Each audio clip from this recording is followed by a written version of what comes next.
You're listening to episode 143, Emily's Story, Staying Organized as a Medical Parent.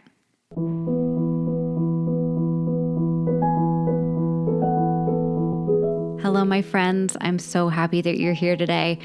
This is kind of a really fun episode for a couple reasons. One is that I have followed Emily, Tiny Tubby Shop, for a long time on Instagram and have always seen the amazing things she's created for kiddos with G-tubes and all the other accessories for medically complex parents. And she also has a new resource that she created and launched this summer, a medical compass guide for parents. So I'm talking with her a little bit about her experience and from the beginning of having a surprise NICU stay and what drew her to create a resource that she know would serve other parents. She's also given us a discount code for this medical compass book. So it's basically a guide for parents to track so many things, and we'll get to that more. But I am so excited and honored to introduce you to Emily. Before we jump into the episode, I wanted to let you guys know that if you are a parent, a child life specialist, or professional working with children, you're going to want the hospital or physician's office or urgent care that you take your kids to have the Child Life On-Call app. It is an evidence-based tool designed to empower children and families during medical experiences. And 100% of the child life specialists who have used this app believe that it can help with expanding child life's reach beyond the bedside. And 100% of child life specialists believe it helps parents feel more empowered in their child's care. Learn how to get the Child Life On-Call app for your facility or doctor's office by going to childlifeoncall.com/partners. My name is Emily Lemke. I am a rare disease parent and a medically complex mom. I'm also a social worker in clinical mental health. I live in California with my husband and my daughter, Nora, and I'm excited to be talking to you today. Well, I'm excited to be talking to you too, because we've been following each other for a while on Instagram, and it's always nice to be able to put a face and a voice with the people that you're connecting with online. And I know you do so much for the medical mom community, so I'm looking forward to hearing more about that. But will you talk with us a little bit about your daughter and just kind of the beginning stages of finding out that something was going on? Sure. I had a normal, healthy pregnancy, and then she was just born 2 months early. I had an emergency C-section, and they didn't really know what was going on. And then we did a really long NICU stay, and she had every test and specialist come by and visit with her, and it just was a really hard process. And she's 5 now. She's doing okay. But it was just a really difficult time in our life. We were in the NICU for 97 days, and I lived there with her for all that time. And I slept on the pull-out couch. Everyone will know what I'm talking about. And, Yes. I was there with her the whole time, and it was just really challenging. So she came early, and it being your first baby, like you're just kind of thrown into it before you're ready. Mm-hmm. I don't know if we're ever really ready, but you're thrown into it, and a C-section can feel traumatic. And then it's like all of the things that you thought kind of at the beginning aren't really going as in your mind that you had maybe planned that they would go. Mm-hmm. Yeah, that's right. Yes. Nothing was as we thought it would be. We were first-time parents. When we went on our hospital tour, we declined the tour of the NICU because we're like, we don't need that. No one plans to have a premature Right. baby or a medically complex baby. So, it was just a lot. She was in the NICU for a long time, and she came home from the NICU with a G-tube, and that was another big challenge. They handed me several shopping bags worth of supplies and a packet of paper 2 inches thick, and they had me sign something. And Nora had passed her car seat test, so she was in her car seat, waiting on the floor, and my husband was there, and the pole and the pump and all that stuff. Just they said, "Okay, bye. Take your stuff, go in the car." And we did. And it was a very scary car ride home. And she was supposed to eat every 3 hours in between. And it took us like an hour and a half to get ready to feed her. And then Mm. the feed would take that really long time. So it was just a lot of kind of coordinating and a lot of stress trying to figure out what it is we were supposed to be doing and what was the best thing to do for Nora. But we got through it. But that's how I started. Tiny Tubi Shop that was my first kind of project I did. Is I when Nora came home with her feeding tube, we were really nervous about her tube falling out. So I tried a couple different feeding tube belts that I found on Etsy or online, and nothing was working for her. She had a rash really bad, or she would sweat, or it would restrict her breathing, and it just wasn't working. So I started Tiny Tubie Shop, and I made her some little tubie belts. I call them Nora bands, and I just would bring Nora to the doctors and the specialists, and like, wow, these are really great. So that was my first project. Is I started Tiny Tubie Shop, and I still make those, and you can find me online or on Instagram if you want to find me there. So that was one thing that I did for Nora. I love that. I love the Nora bands. That's such a cute name. Thank you. There's two things like that I'm picking up on, and one is you hit it the nail on the head. Like that car seat study is like, okay, man, we are heading home. Once the car seat study is passed, it's like your discharge papers are so close, and you're like, this is the day we've been waiting for. And then it's really normal for like a feeling of dread to just like come over and be like, oh my gosh, we're going to be doing this on our own now. And this is what we've wanted. So why don't I feel joyful about it? I Hmm. don't know if you had that experience, but I saw that a lot in the NICU. Yeah, we were really excited about it, obviously, that she would be coming home. And we were excited. Well, I was excited I could sleep in my own bed. And, but, we still felt so ill prepared to care for this tiny little person that we had. I mean, when she came home, she was probably only 6 pounds, which I know is like a typical baby weight. A baby could come home at 6 pounds, but for me, that was like still really small because she'd been attached Totally. to all these wires and everything. And now that she was wireless, we could take her Mm. wherever.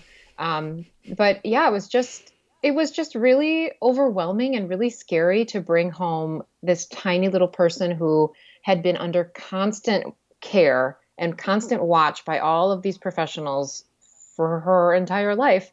And for me to have someone there saying, yep, this is fine, you're doing it right, it was just really Yeah. scary. Yeah.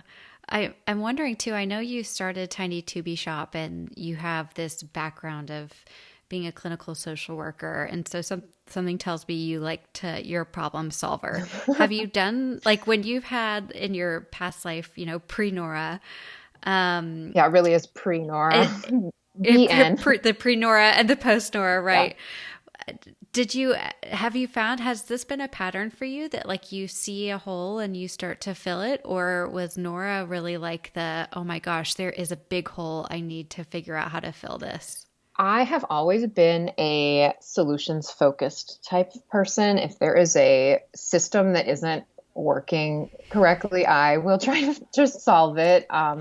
I love making charts and organizing and all that kind of stuff. So I just try to find the most efficient and simplest way to do things. And um, I know how hard this is, but I love working with all of my Tiny Tubi Shop families and now my Medical Mama Compass families, just trying to help people live their best life with their medically complex child. It's so overwhelming. It's so difficult. It can be so challenging. It feels so isolating, so scary, but it's also so joyful. It's so wonderful. It's just amazing that we get to be with these kids and help them grow, and you can really see the progress. And the best part about being a medical mama or a to be mama or whatever kind of, complicated, rare disease medical mama you are, is that you get to see your children grow so much faster and so much better than um, a typical developing child would grow. Like, you know, a typical developing child might take their first steps and, we're all really excited about it. But a medically complex child taking their first steps, that is really important. That is really big. They might not walk until they're 2, 3, 4, 10, 11, 12. It just means so much more. And I think it's really valuable to get to work with all of these families. Absolutely. Well, you have definitely come up with an exciting and engaging system for medical parents. And so, what did you take from your experience and what have you included it in the compass? So, when you become a medical mama, you become a bookkeeper, a therapist, a nurse, an accountant, a respiratory therapist, a PT, OT, speech. There are so many responsibilities that crash into you in such a short period of time. And it is just so hard to juggle all of these new responsibilities on top of having a brand new member of your family. So, I just took all of these things that I've been using to keep myself organized, and these things that I've kind of been thinking about, and some things that I wish I had when Nora was little, to try to help, manage all of the new things. When you're a medical mama, you have all of these packages showing up at your door with equipment and formula and DME supplies. And you just have boxes and boxes and boxes of stuff, and you might not even know what it is or how it works or how to use it. You have all of these alarms and equipment that is beeping at you and alarming for no ungodly reason, and you cannot get it to stop. That's so true. There's so many new people you have to keep track of in your life. There's the doctors, there's the nurses, there's a specialist. You're going to have PT, OT, speech. You're going to have early intervention people. You might have special education people. There's just a lot more people in your orbit than there was before you had a medically complex child. And you are going to learn so much more about insurance and your policy and benefits and choosing a new policy and adding a family member. There's just so much to learn about insurance. And we haven't even talked about the number of appointments that you have to go to. So there's just a lot of things you have to think of. And there's a lot of things that are always happening in your life that I've tried to include here so that you can try to keep yourself organized. Because if organization is not your thing and keeping track of things is not your thing, that's okay. No judgment, but it's really difficult because there's a lot of stuff going on. So I knew there had to be a better way. I tried to organize it in a way that would cover all of these different areas and things that we're thinking about all the time. And I think that if someone would have handed me a book like this when I was in the NICU, I feel like I would have been more confident. I would have felt more in control about what I was going to have to do for Nora and all of the new challenges we would have to tackle together. And I've just tried to create this resource for families so they can use it if they think it would be helpful. We'll be right back. Finding the right nutrition for your child that meets their needs can be a challenge for parents and clinicians alike, especially if your child or patient has food allergies or has a condition or illness. You want to feel good about the products you are selecting for your child. To me, finding products that are USDA organic, plant-based, and easily digestible is very important. When one of our very own mamas here at Child Life on Call was choosing nutrition for her sweet son who has complex medical needs, Kate Farms checked off all the boxes of things that were important to her. It is a choice that she felt good about. Kate Farms has outstanding customer service, which during the formula crisis put her at ease. Kate Farms is offering 15% off their products to Child Life On Call parents and professionals who go to their easy-to-navigate, no-fuss website, katefarms.com, and enter code CHILDLIFE. That's one word, CHILDLIFE. Kate Farms, www.katefarms.com, code CHILDLIFE. Code can be used for one purchase only and is valid through May 31st, 2023. Kate Farms is a paid sponsor of today's podcast. Half the battle when you're in the NICU and in that fight or flight is literally just staying awake and trying to organize your thoughts so that when undoubtedly you're least expecting it. The doctor walks in the room and is ready to have a very important conversation. You're like, oh my gosh, this is the time. I've been waiting for so long, and it's really difficult. So yeah, I can imagine that having something that walks you through. And so is this something that would apply to you while you're in the NICU and then post NICU, and you can keep with you Yeah, as your you can child keep it with grows? you for sure. I have it organized by year. So right now I have an edition that goes through June 2023. The 2023 version from January to December, so a calendar year, is going to be out next month in October. So you can check my website if you're interested in that. But yes, I think if you want to start it in the NICU, that would be great. You can kind of keep track of all of the different things that are going on. Especially if your NICU is going to help you coordinate the aftercare plan, they help you get set up with all of the doctors and the specialists and your pediatrician and the therapist and everything. That would be really helpful because you could just keep track of it all in one place, and it would just keep going. Or you could use it in the NICU. You could use it after the NICU too. I've also had some older parents of medically complex children. Well, parents of older medically complex children say this has been really helpful for them too. So really, it would apply at all ages if you were interested in looking at it. I have had some parents just think it would be such a valuable resource for them, especially when they were starting out. So I'm interested to hear more feedback. Can you give me your 5 tips for staying organized for medical moms? Sure. So I'd say one of the first tips would be to document everything. This helps with advocacy in so many ways, and I know that we are all about advocacy as medically complex parents. So it helps with advocating in the doctor's office. It helps with insurance and insurance calls, and also it helps with your own sanity. Just so you're able to keep track of different things. You can document new and ongoing symptoms. Pinpoint when things started increasing or when things started to change. You can look for different patterns or concurrent changes. And then also billing and insurance can help you build a record of attempts and payments. We've been going back and forth with one hospital for a bill that is like 4 or 5 years old for $200, which I swear I have already paid. So we just keep going back and forth, and I just keep reading them the same thing over and over Oh. again, and then they leave me alone for 6 months, and then they call me again. But it's important to just keep track of everything. Oh gosh, you know what? You're so right. Like sometimes it's worth the fight. Like even if you have to just keep doing it because you're right. Right. Like I know it's $200. Like it's not, $60,000 like some people will end up getting after one day in the NICU. But yeah, no, I'm right. I know I already paid it. Absolutely. Okay, the second tip would be to keep track of your child's progress, no matter how small. Measure all of those inch stones any way that they come.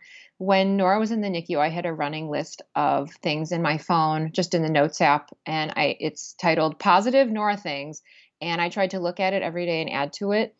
And I used it as a way to keep my own emotions in check when everything was just complete chaos and spiraling all around me. And it's just a list of things she was able to do successfully in the NICU at that time. So I just looked at it when I was trying to prep for this podcast. But it's from when she was like 2 or 3 weeks old. And I have one of the things was I have in really big letters, it says, she pooped today.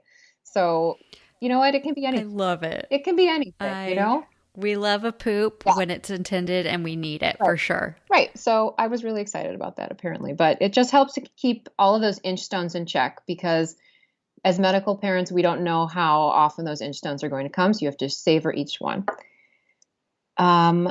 The third tip would be to ask a lot of questions and make sure that you understand all of the answers. So if doctors are asking you questions or explaining something to you, make sure you ask and understand what's going on. And I know that can seem hard sometimes because some people get intimidated with talking to medical professionals because they are medical professionals, but just keep asking the same question. And even if they're getting annoyed with you, just remember that your child is sitting right there and you need to know the answer. So just got to figure out why you're sending me to more doctors. Why does my child need more tests? Why do we need more referrals?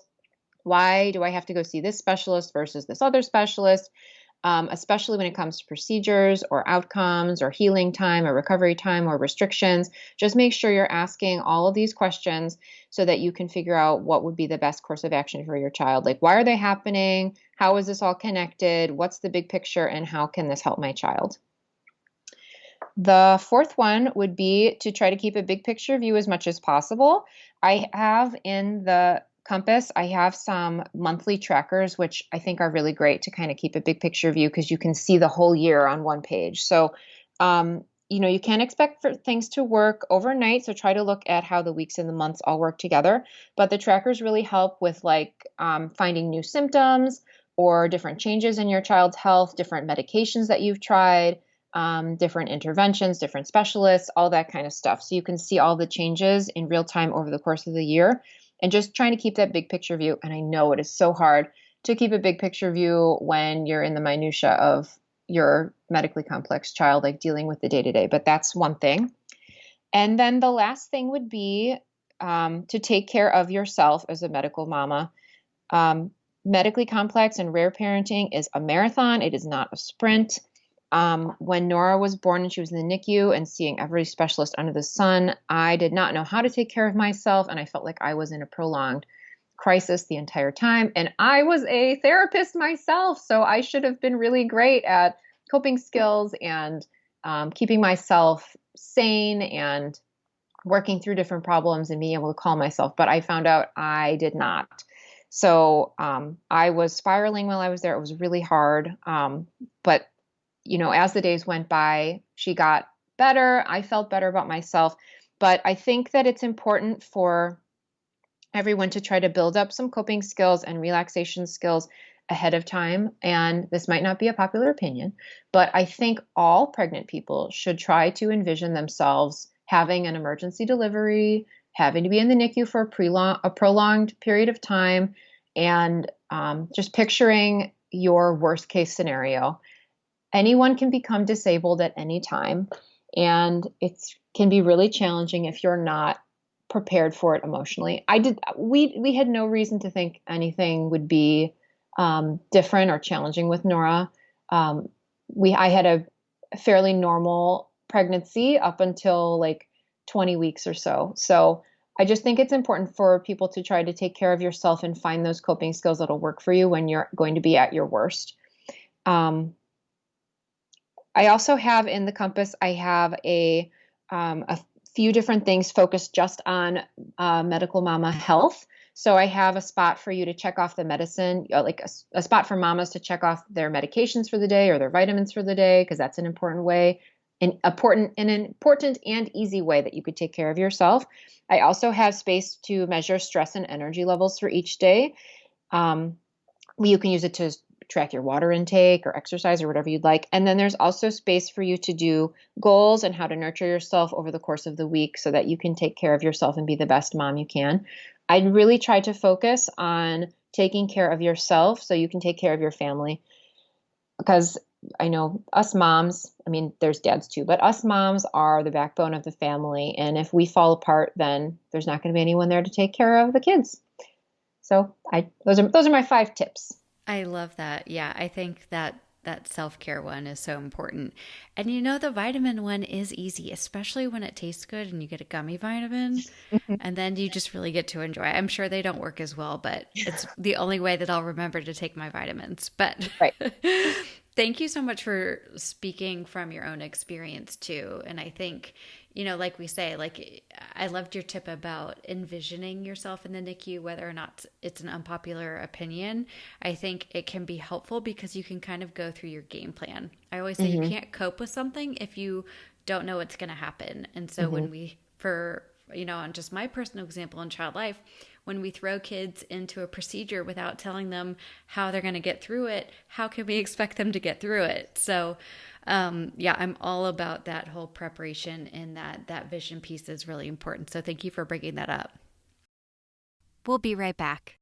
If you have ever wondered where you could get those cloth dolls that Child Life Specialist use with kids for medical education or sending home to siblings or to draw on for therapeutic activities, then you don't have to wonder any longer, because our friends at Smile Makers have decided to now sell these amazing cloth dolls for a very affordable price.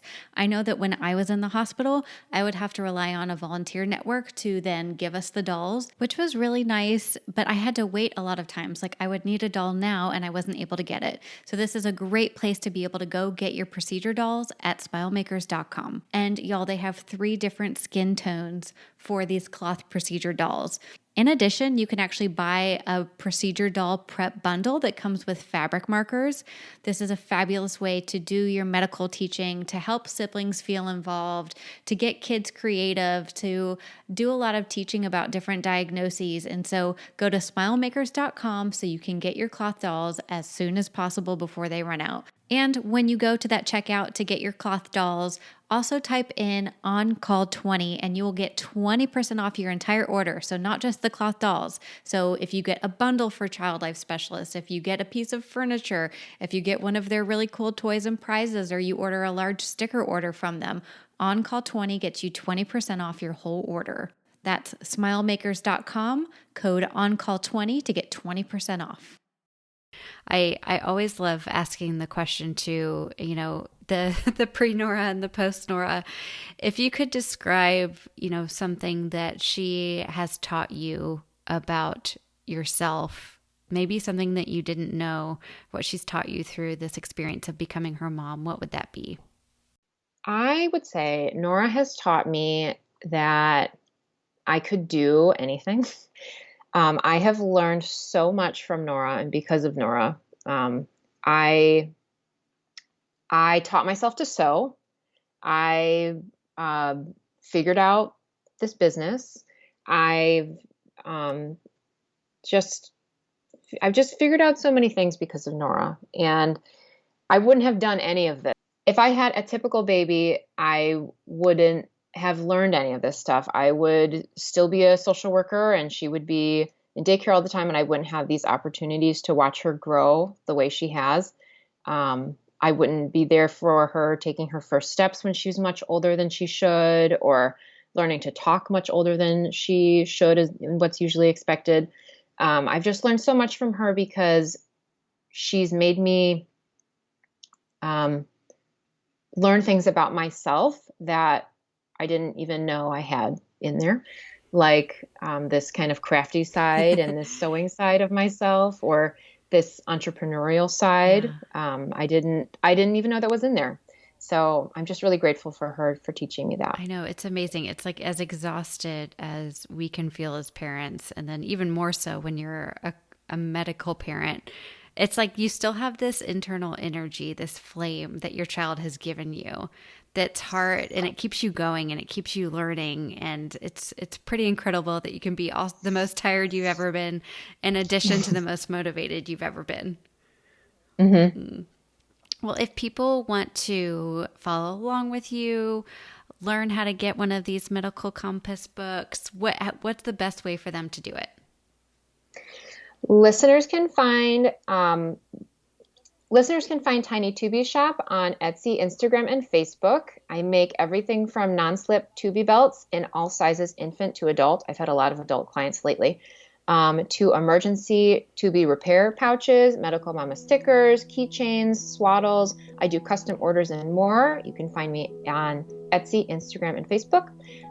You can also find the Medical Mama Compass on themedicalmamacompass.com, or I'm also on Instagram and Facebook.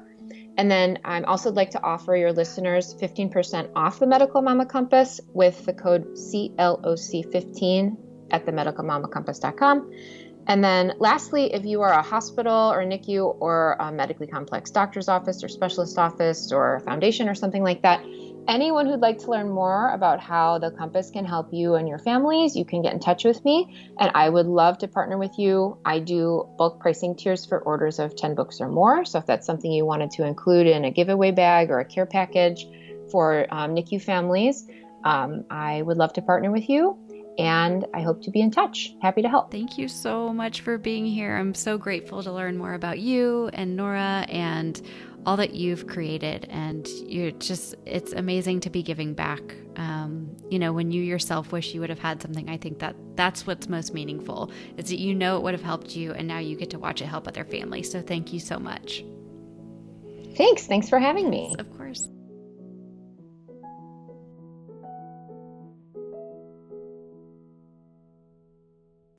Thank you so much for joining us on the Child Life On Call podcast. The only reason this podcast keeps on going is because of you and listeners like you.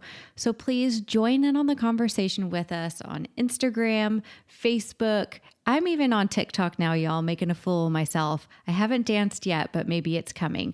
You can find us at Child Life On Call. We also have a website, and that has all of our information about the Child Life Circle, about the Child Life On Call app, and a blog with new information all the time. That's childlifeoncall.com. Thank you again from the bottom of my heart for listening to these episodes and being a part of this community. We are so grateful and so honored to be able to provide this for you.